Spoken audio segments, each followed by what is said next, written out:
નમસ્તે મિત્રો, સ્વાગત છે આપણી યુટ્યુબ ચેનલ એકોનિક ફંડામેન્ટલમાં। આજે આપણે ગણિત વિષયમાં જે સાદું વ્યાજ છે એના કયા અલગ દાખલા શીખીશું, જેમ કે દિવસનું વ્યાજ શોધવું હોય, મહિનાનું શોધવું હોય કે પછી વર્ષનું શોધવું હોય। સૌથી પહેલા શરૂઆત કરીએ। ₹2500 નું 6% દરે 5 જાન્યુઆરી 1999 થી 31 મે 1999 સુધીનું સાદું વ્યાજ કેટલું થાય? શું આપેલું છે? રૂપિયા આપેલા છે, એના પર શું કહીએ છીએ? પી બરાબર 2500, 6% એટલે વ્યાજનો દર કહેવાય છે। R બરાબર 6%। જો સમય 5 જાન્યુઆરી 1999 થી, જો વર્ષ અહીંયા સેમ જ છે, ખાલી જો જાન્યુઆરી થી મે સુધીના દિવસ લેવાના છે। સૌથી પહેલા જો n કહેવાય સમયને, n બરાબર ગણી લઈએ અને લાસ્ટમાં શોધવાનું છે વ્યાજ, એ આપણે શોધવાનું છે। પહેલો છે જાન્યુઆરી મહિનો, પછી આવશે ફેબ્રુઆરી, માર્ચ, એપ્રિલ। તમે ડાયરેક્ટ પરીક્ષામાં હાથેથી પણ ગણી શકો છો, આપણે સમજવાનું છે એના માટે લખીને એકદમ સમજીએ। એપ્રિલ પછી લાસ્ટમાં આવશે મે। તો જાન્યુઆરી મંથ 5 જાન્યુઆરી થી ચાલુ કર્યું છે અને જાન્યુઆરીમાં દિવસ કેટલા હોય? 31, માઇનસ કરી દો 5, 31 માંથી 5 માઇનસ કરીએ કેટલા થાય? 26। ફેબ્રુઆરી મંથ, ફેબ્રુઆરીમાં કેટલા દિવસ હોય? 28 કાં તો 29। અહીંયા 1999 છે એટલે લીપ વર્ષ નથી, દિવસ કેટલા આવશે? 28। જો લીપ વર્ષ હોય તો 29 લેતા આપણે। માર્ચ 31, એપ્રિલ મંથ તો 30, મે મહિનો, જો મે મહિનામાં 31 મે સુધી ગણવાનું છે, મતલબ કે આખો મહિનો ગણ્યો છે 31। આ બધાનું કરી દેવાનો પ્લસ। 8 ને 6 14, પ્લસ 1 15, પ્લસ 1 16 ના 6, એક વધી આવશે 2 ને 1 3 5, 5 ને 3 8, 8 ને 3 કરી 11, 11 પ્લસ 3 એટલે કે 14, 146 પણ શું આવશે પાછળ? દિવસ। વ્યાજ શોધવાનું છે તો વ્યાજનું સૂત્ર I બરાબર PRN છેદમાં આવશે 100। પી ની કિંમત કેટલી છે? 2500 ગુણાકાર વ્યાજનો દર છે 6% એટલે 6। સમય આપણે શેમાં લઈએ છીએ? વર્ષમાં લઈએ છીએ। અહીંયા આપેલું છે દિવસમાં। એક વર્ષ લીપ વર્ષ નથી, વર્ષમાં કેટલા દિવસ હોય? 365, ઉપર લખી દેવાના 146 છે। 146 છેદમાં શું લખવાનું છે? 365। કેમ? વ્યાજનું સૂત્ર છે એમાં શું મૂકીએ છીએ આપણે? વર્ષ માટે મૂકીએ છીએ એના માટે। 100 ના 100, 2 0 અહીંયા કટ થઈ ગયા। 365, 146 આપણે પહેલા પણ વિડીયોમાં શીખેલા છીએ। દિવસનું વ્યાજ શોધવાનું હોય, શેનો ટેબલ કામ લાગશે? 73 નું। 73 ગુણ્યા 1 73, 73 ગુણ્યા 2 કરો એટલે કેટલા થાય? 146। 73 નું ટેબલ છે, બહુ જ કામ લાગશે। આ પણ 73 ટેબલમાં આવે છે। 73 ગુણ્યા 2 147, 73 ગુણ્યા 5 365। તો 5 થી અહીંયા ભાગ ચાલે છે, પાછું 25, અહીંયા 5 છે, અહીંયા 6 2, 6 દુ 12, 12 ગુણ્યા 5 એટલે કે 60। વ્યાજ શોધ્યું છે તો વ્યાજ શેમાં હોય? રૂપિયામાં। 60 રૂપિયા શું થાય? સાદું વ્યાજ।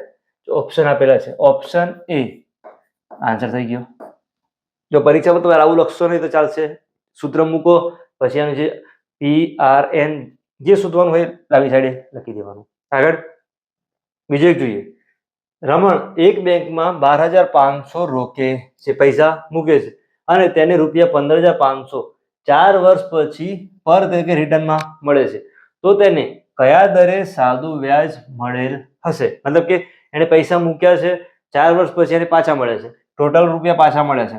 એને જોવું હોય કે પૈસા કેટલા મળે છે તો આની બાદબાકી જ મળી જાય, પરંતુ વ્યાજનો દર કેટલો ગણ્યો છે તો એ ગણવાનું છે।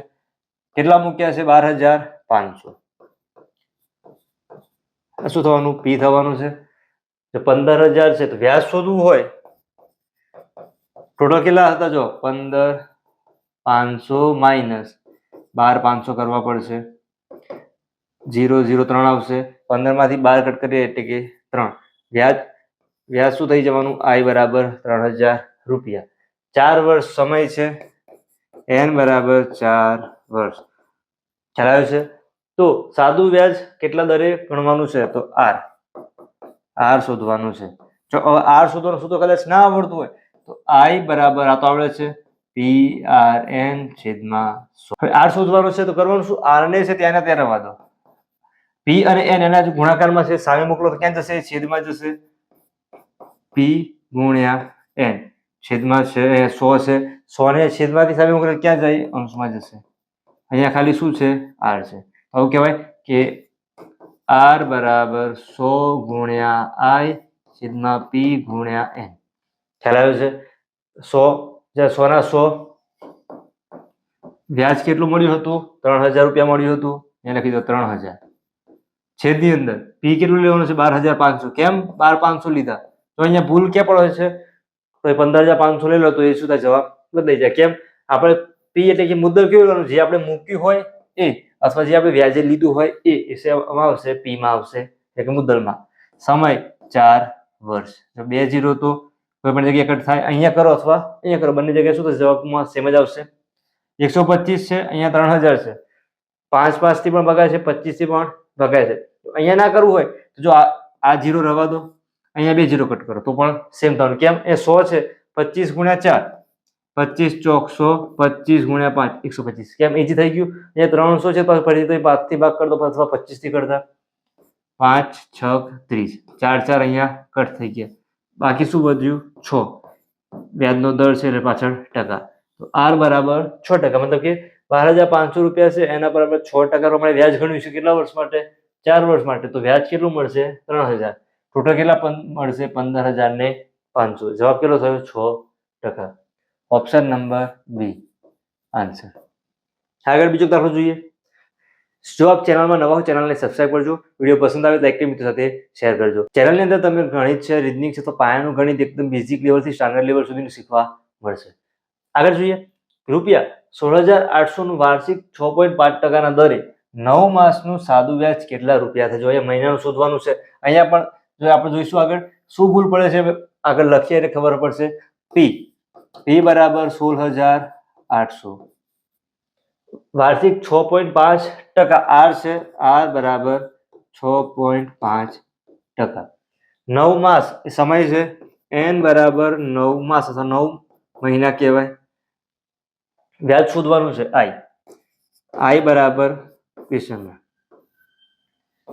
આઈ બરાબર PRN. તો એક્ઝામમાં તમે સૂત્ર ના લખો ચાલશે. જ્યારે રફમાં પ્રેક્ટિસ કરતા હોય તો ઘરે પ્રેક્ટિસ કરતા હોય સૂત્ર લખવાનું, એટલે જેમ જેમ પ્રેક્ટિસ વધારે કરશો એમ ભૂલ ઓછી પડશે. પી 16800 ગુણ્યા વ્યાજનો દર કેટલો છે? જો 6.5, 65 ના છેદમાં 10 લખી દો. કેમ? પોઈન્ટ વાળી સંખ્યાનો પાછળ ગુણાકારમાં તકલીફ થશે.